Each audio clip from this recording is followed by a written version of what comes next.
Have you ever witnessed someone being mistreated in the very place they built? This story seems like it only exists in movies. But it happened in real life, when the founder of a bank was denied a transaction at his own bank. The early morning sunlight shone through the transparent glass panels of Monarch Financial, reflecting off the polished marble floor with a warm, golden hue. The automatic doors gently opened, welcoming the cool breeze of a new day into the grand lobby. David Tran stepped in, his shiny black leather shoes lightly touching the tile floor, leaving steady and confident steps behind. Today, he wasn't wearing the usual powerful CEO suit but donned a black dress shirt paired with neatly ironed dark trousers. No one recognized him as Monarch Financial's founder, the bank thousands of customers had trusted for many years. He didn't come to attend a meeting or sign a major contract. He came to make a personal transaction, withdrawing $15 from his account, a standard request for any customer. David approached the transaction counter, where a female teller named Amy Carter stood behind bulletproof glass. Amy wore a neat uniform, her face stern but without a smile. Without greeting, Amy simply pushed a withdrawal form toward David, her voice monotonous and emotionless. "Fill out the information here." David smiled politely, picked up a pen, and completed the form. He wrote his name, account number, and the amount he wanted to withdraw clearly. When he finished, David gently pushed the form back to Amy, along with his identification, but instead of proceeding with the transaction as usual, Amy glanced at the amount, frowned, and pushed the form back to David. "We can't process this transaction." David raised an eyebrow in surprise. "Excuse me, why not?" he asked, his tone still calm. Amy crossed her arms, her eyes hinting at slight disdain. "We do not process large cash withdrawals like this." David chuckled, unable to hide his surprise. "I just saw someone withdraw $20 a few minutes ago." He wasn't even asked any questions. Amy looked flustered, her eyes glancing towards the office behind the transparent glass wall, where a well-dressed middle-aged woman was watching them from afar. David caught that look and immediately recognized her as Victoria Sanders, the manager of this branch. And with just a slight nod from her, Amy seemed to regain her confidence. She looked at David with colder eyes, her voice growing firmer. "I already told you, we can't process this transaction." David took a deep breath, clearly sensing the discrimination manifesting in the place he built. But he remained calm, his sharp eyes directed towards Victoria, a faint smile appearing on his lips as if he had anticipated this all along. The atmosphere in Monarch Financial's grand lobby grew heavy, as if every breath was weighed down and lingering. David stood tall, his eyes fixed on Victoria Sanders, the branch manager, observing him from afar. The faint smile on David's lips wasn't a sign of surrender, it was a signal of calm before the storm. With a cold demeanor and sharp gaze, Victoria stepped out of her glass office, her high heels echoing rhythmically on the marble floor. Each step affirmed her hidden authority and absolute control over the space. She stopped before the transaction counter, eyes scanning David as if evaluating every detail of his face and attire. "Would you be so kind as to tell me why you want to withdraw such a large amount?"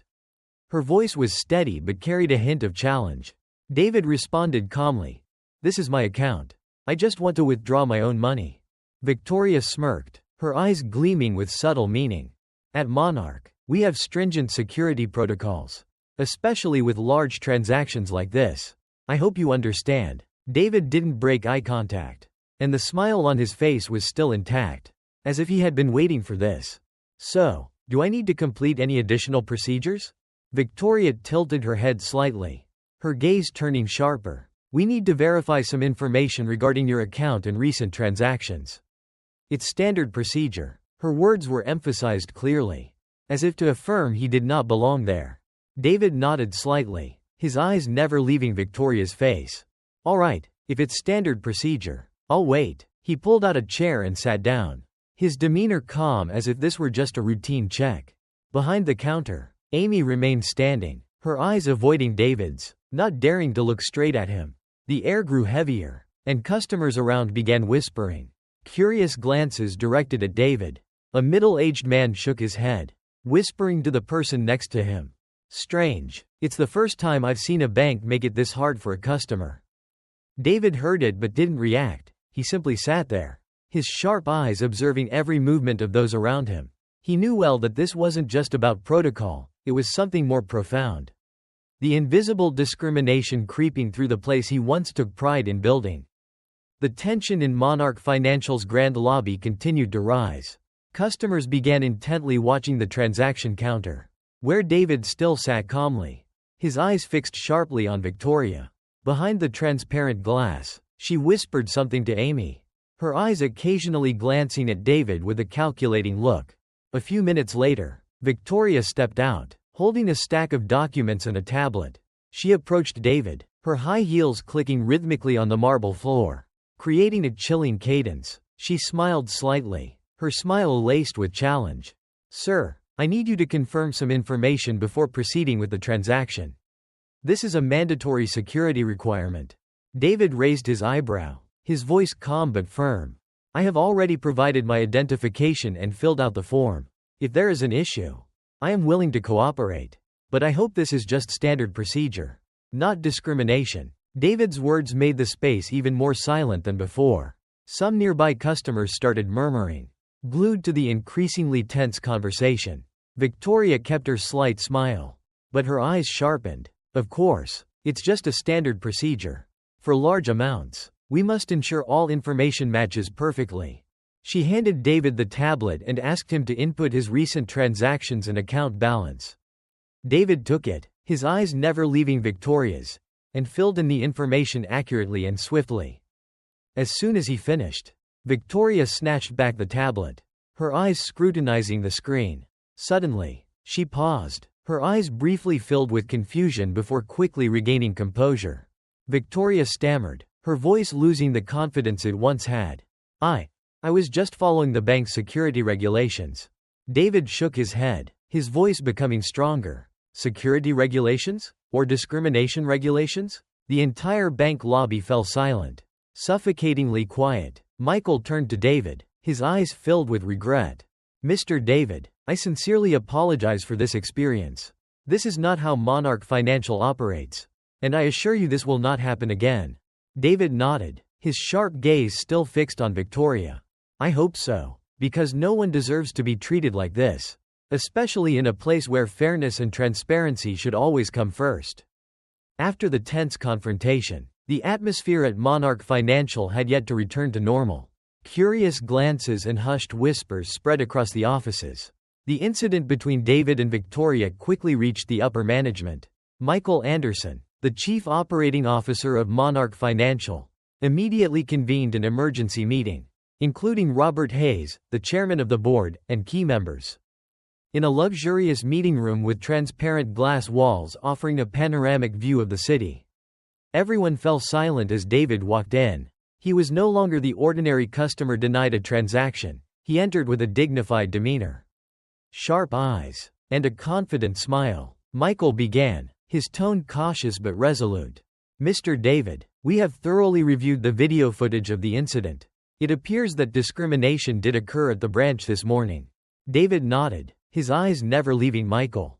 "I want to see fairness and transparency, the values that Monarch Financial has always promised its customers." He responded, his voice calm but firm. Robert Hayes spoke up, his eyes contemplative. "We are deeply sorry for what happened. This is not how Monarch Financial operates. We will take strict measures to address this." Michael continued, his voice steady and assured. "First and foremost, we have decided to suspend branch manager Victoria Sanders for investigation. Furthermore, all staff at this branch will undergo training on bias awareness and fair customer service." The room fell silent. Surprise was evident on many faces. David remained quiet, his gaze shimmering with determination. He knew this was just the beginning of a significant change, but at least it had started. Robert Hayes turned to Michael, nodding in agreement. "We must also audit all customer service procedures at every other branch. We cannot allow behaviors like this to tarnish the reputation we've built." David smiled with satisfaction, his eyes turning toward everyone in the room.